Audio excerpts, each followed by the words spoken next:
Okay, we're back. This is video 4, the customer and marketplace. We need to take a look at it. There's some very interesting insights in this. Forgive the background noise. I'm in an open plan office and the dishwasher's been put on.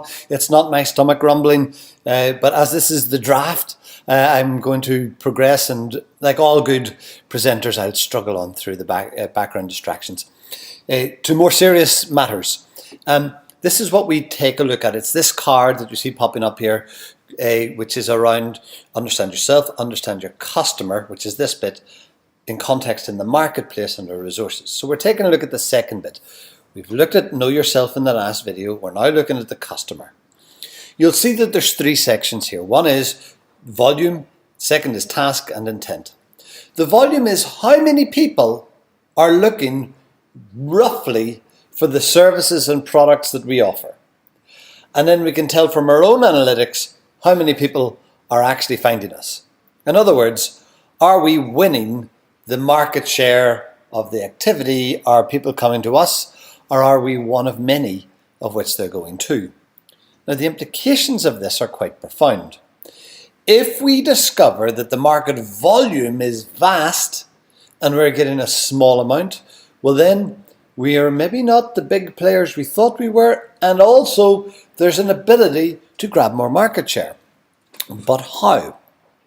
The second question that needs to be asked is, well, if someone's online and they're just looking for random jobs, does that task that they have correspond with what we want to offer inside Know Yourself? Is the customer's task equal to our task? Are they looking to become a dedicated leader style teacher that's going to go into areas of maybe social deprivation and lead kids and become the leader of tomorrow in future schools?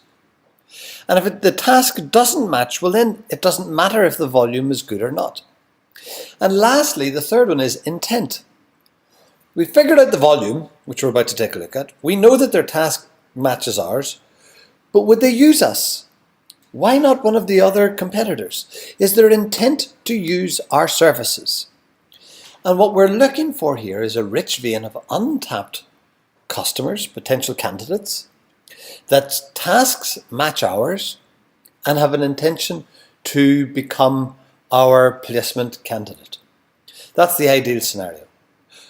I can tell you from desktop research the volume. That's what we're about to look at, but I cannot tell you without running experiments if the task of the candidate matches the task of TeachFirst, and I cannot tell you without running experiments if that task that they want to do is going to lead to business for us. But what I can do is take a look at what it is that the customer says they want, and I can then build experiments to build up our knowledge of how well we are performing in gaining new customers against competitors in this marketplace. And here's where the interesting data starts. According to Google AdWords, when I take reasonably broad brush, I said in the last video, broad brush, these are not candidates that are just graduates. I'm taking the entire marketplace of individuals that are looking a career in teaching or to move into teaching or whatever that happens to be. Teachers. I want to become a teacher. That's really the volume that I'm after. And what Google is telling me in this top line is that there are 1.4 million searches per month. We know we get 350,000 over 6 months. So what does that break down at? I'll let you do the maths for now. Google's saying that there's 1.4 million per month. Now what they're also saying is, oh, by the way, we sell that. If you want us to give you those customers, £70,000 per month, and you will get 70,000 new visitors to your website. I think it's about 35,000. I really should have done the calculation before we started off. 350,000, divide that by 6 because it's 6 months, we're getting about 60,000. They'll double our traffic to our website from people who are looking for teaching jobs if we give them 70 grand. Do I think we should do it? Absolutely not. Insane. You wouldn't just jump in and take that. For 2 reasons. One, the 60,000 people that are coming to our website, how many of them are internal? We have no filters set up. We don't know. That is an experiment that needs to happen first and foremost. Are we only getting 30,000 visitors? The other half of which are ourselves, clicking on our website, logging on from the office. Who knows? The second thing is that you can tell from the keywords that customers use what their task and intent is. If someone types in candidate or graduate recruitment for teacher training, we know that's a very hot set of keywords. I'm a graduate looking to become a teacher. They're prime for us. If someone's just looking for recruitment in education, it's very broad. So the task and intent are much looser. So you look to try to test the ideal keywords that happen to have the greatest task that matches ours and intent that we perceive that are going to become purchasers. Candidates go right the way through our recruitment funnel. Right now, when we take a look, we cannot tell. We can tell people once they're in the funnel. We can't tell how they got to the funnel. We can't tell what actions that they took. We can't tell what search terms they came in under. We can't tell if it was even paid media or earned media. We don't know. That needs to be fixed. I'm repeating myself now. But what we can do is we can break this data down further and start to take a look at where the big numbers lie. And so become a teacher is a big number. How to be a teacher is a big number. Low task and intent value there, if you ask me. How to become a teacher, how do I get a teaching certificate? The number of impressions are too low. And as they scroll through teaching jobs, 382,000 people per month are looking for teaching jobs. Teacher training, 401,000 per month. The problem that we have as TeachFirst is when 401,000 people look for teacher training, we don't make an appearance. We're not there because we talk about leadership development, not teacher training. And I get that we don't necessarily have to be a thoroughbred teacher training college. I get that. But we need to understand that if we were to capture people at certain moments, what percentage of that 401,000 have a task and intent similar to ours? That requires an experiment. The experiment will look something like this. We're going to take that 401,000 and we're going to buy 1,000 of those clicks. Out of the 1,000 clicks, it's going to cost us £1,000. We're going to land them on a web page that talks about teacher training and why TeachFirst is the best teacher training option, not leadership development. They're not to. So when they go through to the next part of looking to see if they're eligible, part of the eligibility process is, you will be going on a course which includes leadership development. We put the product of what we deliver further back. The user journey has to change. Now again, Adam is expert at this, I am not. But it's an experiment, and what I'm highlighting here is this requires the technologists, it requires the communications people, it's going to require Adam and making sure that we get understanding the user journey correct. It's going to require the strategy people. It's going to require the leadership team. Why? Because if we find out that we can buy attention and create numbers that allow us to get to 3,000 candidates per year, it vastly changes everything that we're going to do. So don't do the experiments if we're not then going to follow the trail of data and start to change what we do based on the outcomes that we find. Right now, we know that we have this kind of breakdown. This is the evidence that we have in front of us. We can see here that we have organic searches, 163,000. This is out of the 350,000 that are coming to us over a 6-monthly period. Organic search, you'll see, breaks down into mainly people typing in TeachFirst, those that know us. It's most definitely not those that are typing in all of those other terms that we've just looked at. We know that there are many other channels that by which people are finding us, that they're coming in through referral traffic, which is all really important. We can tell that the average duration of page sessions tends to indicate greater task and intent. But if we were to set up the whole conversion monitoring correctly, we could tell if our emphasis should actually be on teaming up better with TES.com, acquiring TES.com, looking at they get into training.education.gov.uk and starting to build better relationships with them, and taking people off Facebook and Twitter, which is actually, my guess is, and I haven't spoken, and I may even be speaking out of turn here, is that I don't think, my guess is that we're resourcing social media reasonably well and getting very little out of it. And the things that could really yield, we're not putting the resources into because we're not data driven. And we're not data driven, not because marketing aren't data driven, it's because the leadership are not asking for data to be proven and looking and instructing marketing and the technologists and the strategists to do the experiments to find the best way to accomplish their strategic aims. So it's a game change from the top down. Everybody needs to buy into the game. Not in a big, we don't have to roll this out massively all over TeachFirst. It has to start small, get the wins, start to use the data, fix the problems that we have, run the experiments, get some positive outcomes. And a positive outcome can be all of that stuff that we're missing, it's of no relevance to us. It's fool's game, let somebody else chase it.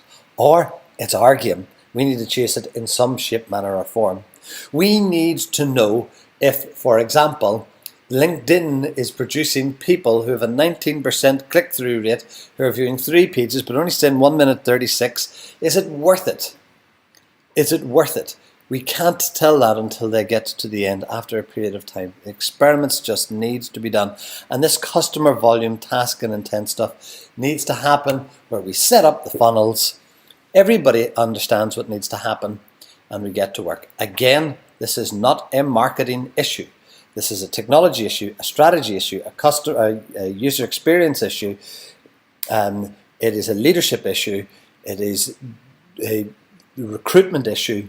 There are many people that need to come together to make this work. Everybody needs to be thinking about the profound nature of if we get the right answers to these questions that we're looking for, how it will transform the business. Because when I look at the marketplace competitors, which is the next bit, there is some interesting players, but there isn't a real, oh no, we're dead. That's not the case. So what we do is we use this product called Propulsion. It's a product that Ionology's developed. It's used by Oracle and IBM and many others. And it's used to measure the punching weight of a competitor. Are they going to take us out? Have they got the capacity to do so? We take a look at the two things. Well, I'll explain it. Let me bring this up in a second. The one thing that we know from multiple experiments that Ionology has done is that clarity trumps persuasion. Tell the customer what the customer, the candidate, the citizen, the voter, the donor, tell them what they're looking for and you will win. Try to become florid in our language and try to persuade them like you would on a brochure and you'll lose them. TeachFirst are using persuasion, not clarity. TES are using clarity, not persuasion. And this is where I think they're getting ahead of us in terms of their score. So what we look here is at competitors, their value proposition, and then this punching weight, their force. I'm going to do a different type of table. I'm going to add it in the appendix. I'm not going to go through each one of these. I'm going to take just 2 examples, us and TES. If you take a look at TeachFirst, we have a score of 62. Our force is reasonably good. Our acceleration is low, but that's nothing to really worry about. I'll explain that at another time. But this is the interesting part. If someone Googles TeachFirst, what do they find out about us? Well, in Google it will come up saying, time is running out to teach this year. It will also say, how much you achieve in life should not be determined by how much your parents earn. We find, train and support people to become brilliant teachers, inspiring the young people who need the most. Take that and compare that to our next table, which is containing ARC and many of the other direct competitors that you've mentioned to us. And then I take a look at TES. We do education jobs, teaching resources, magazine and forums. Description, latest news, comments, education jobs, training resources, and discussions from TES. Theirs is better. In fact, it could be better still if they just reduced it to say we did education jobs. Because when I go to their website, that is the hero item. That's what they do. When you think of it from your own perspective. If you go onto a website and have to read through the more, what our proposition is, you do that when you're looking for a teaching job. You look to answer your questions first. And if you're making me hunt for it and you're making it difficult, like we've taken a look at some of the recruitment, the major recruiters are trying to get the time down to 2 to 3 minutes. They're doing all sorts of crazy things where you upload CVs, it'll automatically scan it, it fills it in for you, uses AI to remove all of the complexity from you. We're not there. But you get the reduced complexity for the candidate, and we get the funnel to come with evidence using experiments. I think we've got a game changer on our hands here. But it will fundamentally change how you do business if the experiments turn out to be true. And we need to beat TES or acquire TES before they beat or acquire us. Because they have the momentum. They have force, which is listed here, but they also are much more accelerated than us. More people are talking about them than are talking about us. The last element is resources, which is time, talent, and cash. For this draft strategy, I'm simply assuming we have infinite. I'm not going to go into the complexities of there are certain plays that are blocked. We'll do that in further videos. There will be certain plays that are blocked. If we don't have available time, we can't do experiments. If we don't have available leadership talent, we can't innovate. If we don't have cash, we can't go and buy ads to figure out if we can acquire customers with a reasonable cost per acquisition. If we don't have the leadership telling us what a reasonable cost per acquisition is, then there's no point in us even pursuing this endeavor. It all needs to come together. So for now, you've got infinite resources, which you clearly don't, but play the game with me. Okay, that's it for this video. I will see you in the next, where we're going to take a look at your position on the quadrant, where you are now, where I think you could go, and the plan of action. And this is 5, 6, and 7 we need to look at next. Thanks for watching.